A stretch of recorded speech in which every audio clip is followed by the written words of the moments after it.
시골 동네 모협회 만들 때 이야기. 항상 변화를 꿈꾸지만 정작 사람이 바뀌지 않는 경우가 많습니다. 저는 몇 년 전 모협회를 설립하는 과정에서 협조 요청을 받은 적이 있습니다. 한 대학교가 정부 지원을 받아 여러 단체 중 하나로 선정되었고, 그 결과로 협회가 설립되어 건물을 올리고 상인들에게 도움을 주는 것이 목표라고 했습니다. 보통 이런 프로젝트가 시작되면 적절한 인력을 구성하고 업무 분장을 하게 마련입니다. 그런데 저는 프로젝트가 상당히 진행된 후에야 도움을 요청받았습니다. 결국 제가 맡게 된 일은 서류 작성이었고, 그마저도 아무런 정보 없이 시작해야 했습니다. 협회의 예비 멤버들은 대부분 장사꾼 출신이었고, 정작 자신들이 무엇을 해야 하는지도 모르는 상황이었습니다. 제가 보기에 그들은 단순히 모여서 이야기만 할 뿐, 공단이나 공사 관련 전문가들을 만난 적도 없었습니다. 과거에 프로젝트 매니저를 맡아본 경험이 있는 저는 이런 상황이 어떻게 흘러갈지 뻔히 알 수 있었습니다. 결국 협회 문서를 작성하기 위해 몇몇 사람들과 질의응답을 진행했지만 아무도 구체적인 내용을 알지 못했습니다.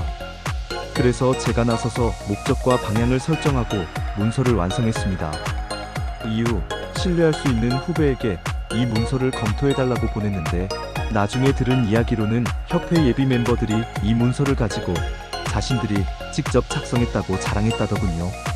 이 일을 계기로 저는 이 협회에 대한 마음을 접었습니다. 결국 협회는 건물을 올리고 창립 멤버들이 상당한 이익을 챙겼다는 소문이 돌기 시작했습니다. 이에 대해 당사자들은 결백을 주장했지만 예산 사용 내역이 투명하게 공개되지도 않았고, 이후의 행보를 봐도 의심이 갈 수밖에 없는 상황이었습니다. 원래도 예산이 명확하게 관리되지 않으면 횡령이 빈번하게 발생하는데, 이 협회는 더욱더 불투명한 구조를 가지고 있었습니다. 그 후 몇 년이 지나 협회의 활동은 거의 사라졌고, 현재 하는 일이라고는 돈을 지출하는 것이 전부입니다. 불경기 속에서 제대로 된 협회라면 불필요한 지출을 줄이고 자원을 효율적으로 활용하는 것이 중요할 텐데, 그들의 시선에서는 그런 개념이 없는 듯합니다. 귀촌 15년 차인 저의 시각에서 보면 시골 토박이들과 대화할 때 답답함을 느낄 때가 많습니다. 그들은 단순하고 익숙한 방식만을 고수하며 새로운 방식을 받아들이기 어려워합니다. 하지만 반대로 그들의 시선에서 저는 이상한 사람으로 보일 수도 있겠죠. 그래서 많은 귀촌 기농인들이 현지인들과의 갈등으로 인해 결국 실패하는 경우가 많다고 생각합니다.